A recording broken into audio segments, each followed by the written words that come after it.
Okay, अब हामी के गर्छौँ भन्दाखेरि पहिला हामी चाहिँ ओराकल 19c डेटाबेस डाउनलोड भनेर सर्च गर्छौँ। अनि यो सर्च गरिसकेपछि यहाँनिर ओराकल डेटाबेस टेक्नोलोजिज भनेर आउँछ। यसमा जान्छौँ। यसमा गइसकेपछि 19c डाउनलोड गर्न लाग्यो। सो हामी अलिकति तल एक्सप्लोर गर्छौँ। तल गइसकेपछि यहाँनिर हेर्नु 19c फर माइक्रोसफ्ट विन्डोज भनेर छ।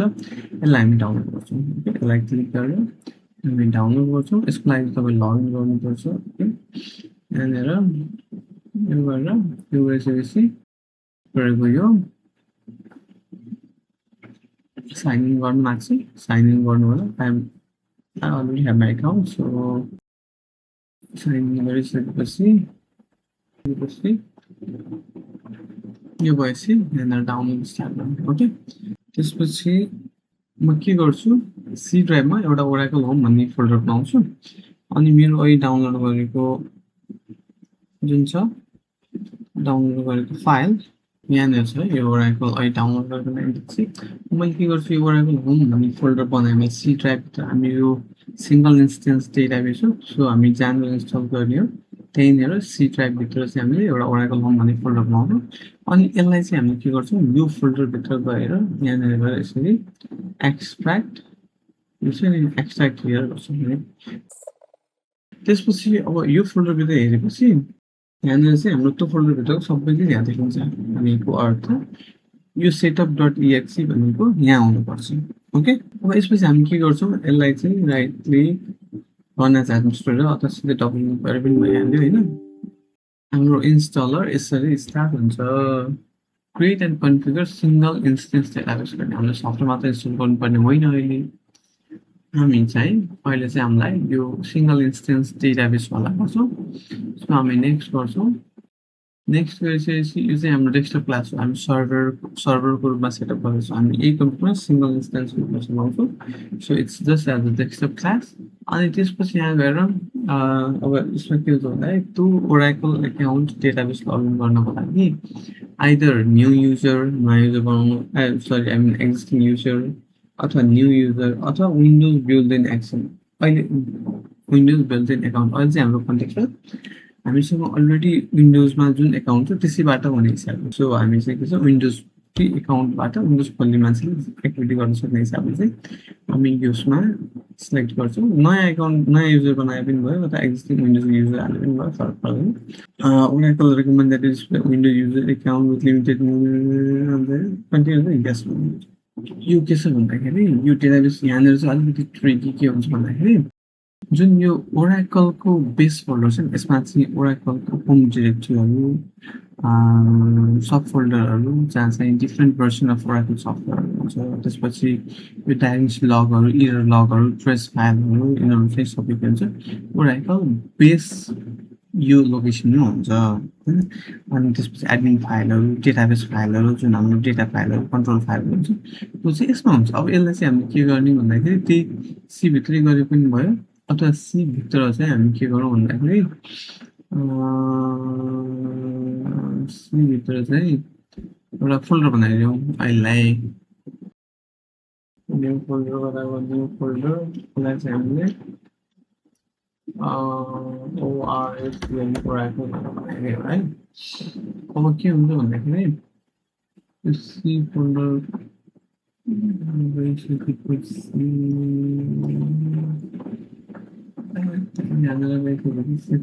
ओराकल भन्ने एउटा ओराकल होम भनेको सफ्टवेयर भएकोवाला भयो। यो ओराकल भनेको चाहिँ हाम्रो बेस फोल्डर हो जहाँ चाहिँ हाम्रो हरेक चिजहरू चाहिँ यसमा हुन्छ है। अब यहाँ के पनि भयो भन्दाखेरि यो ओराकल बेस भ्यालिड भनेर त्यही भएर हामीले अर्को फोल्डर बनाइदियो। त्यसपछि यहाँ गएर नेक्स्ट गरौँ। अब यसले चाहिँ के no value has given for the passport field. Okay, अब यसमा चाहिँ पासपोर्ट चाहिँ सिम्पल अहिले के राख्छु नलागे मैले ATMIN ओके एडमिन मात्र राख्छु है। अब यहाँनिर ATMIN त्यसपछि ATMIN ओके ओके। अब यसले चाहिँ एउटा पासपोर्ट स्क्यान भएन भने चाहिँ लेट इट बी। ओके, यो गरिसकेपछि यसले चाहिँ के भन्यो भन्दाखेरि एडमिन पासमा include Oracle language standards one English requirement database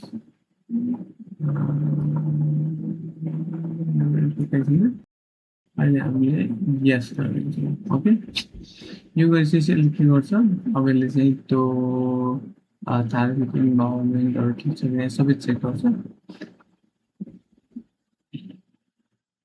यो भइसकेपछि यस्तो खालको एउटा समरी आउँछ यसले चाहिँ लगभग हामीलाई चाहिँ डेटाबेसको एउटा स्न्यापसट जस्तो दिन्छ नि यो रेस्पोन्स चाहिँ अब सेभ गर्नु पनि जस्तो कि डेटाबेसको लोकेसन ओराकल फोल्डर बनाएको त्यो भित्र एउटा डेटा भनिन्छ होइन रिकभरी डिलेबल छ अनि डेटाबेस एक्सप्रेस भयो अन्त मेमोरी एलोकेट गरेको यति एमबी छ होइन 6 समथिङ भयो होइन यसरी चाहिँ ग्लोबल आइडी अनि एसआइडी भनेको यो स्ट्यान्डर्ड आइडेन्टिफायर यो चाहिँ ओआरसिएल छ ग्लोबल डेटाबेसमा ओआरसिएल छ होइन अनि त्यसपछि ओआरएमडेस पोर्ट नम्बर 4915 छ यो कुराहरू चाहिँ यो दिन्छ होइन अब यो भइसकेपछि यसलाई रेस्पोन्स सेभ गरेर पनि भयो त इन्स्टल गरेर पनि भयो अब के हुन्छ बल्ल यो चाहिँ के हुन्छ त्यो डिरेक्टरीमा गएर बल्ल सेभ हुन्छ यस्तो बेलामा केही पपअपहरू आउन सक्छ होइन त्यसको लागि चाहिँ एलो गर्नु यो स्क्रिन रेकर्ड भएको बेला पपअप आयो भने देखिन्छ भइन्छ सो केही पपअपहरू आयो भने त्यसले चाहिँ तपाईँको जाभालाई यो फायरवलमा एक्सेस दिने नदिने यस्तो यस्तो कुराहरू सोधेको हुन्छ नेटवर्क एक्सेस दिने नदिने त्यसलाई चाहिँ एलो गरिदिने केही फरक पर्दैन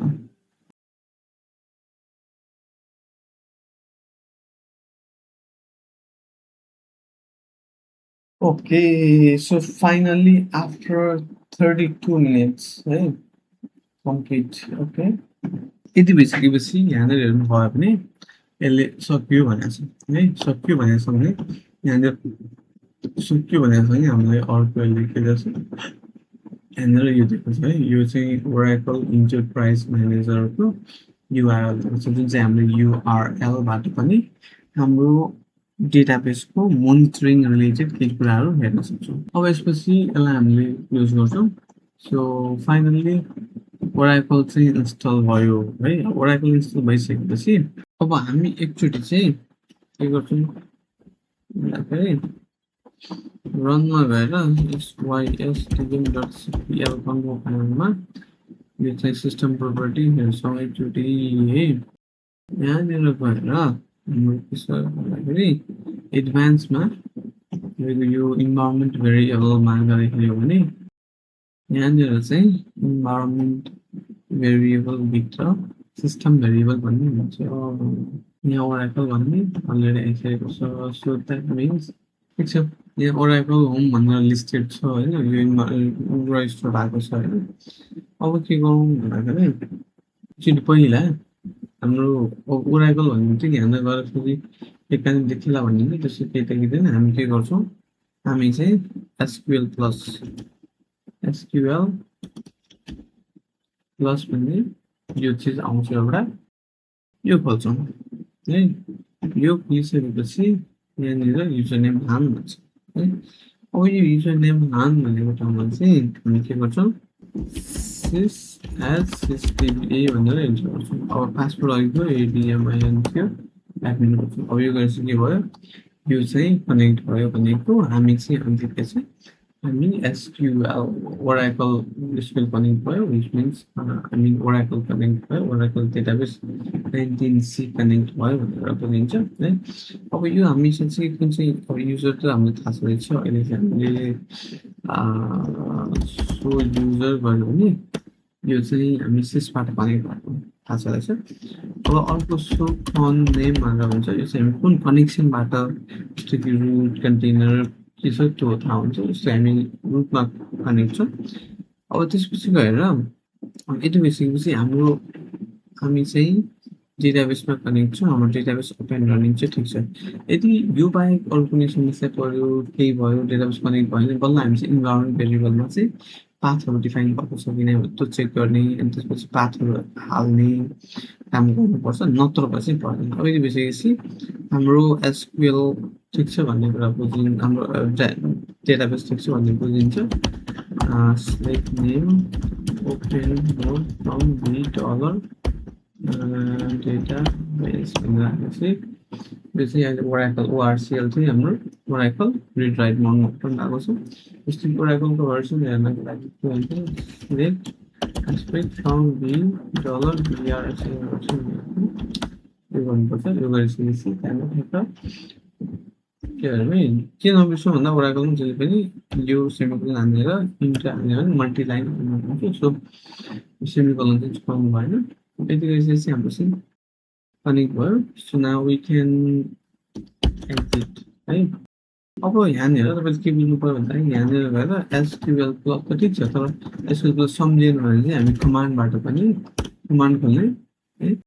कमान्डबाट पनि हामी के गर्न सकिन्छ एसक्युएल चाहिँ कनेक्ट गर्न सकिन्छ। लाइक हाउ भन्दाखेरि एसक्युएल प्लस यहाँनिर HCCDA गरिसकेपछि कनेक्ट भयो। सो युजर गरेर यहाँमा हेर्नुभयो भने सिस पनि सदस्य। ओके, सो यति भइसकेपछि we are now connected and we can work on SQL है। So that's it. यही थियो अहिलेको आधी घन्टाको उपलब्धि। Thank you.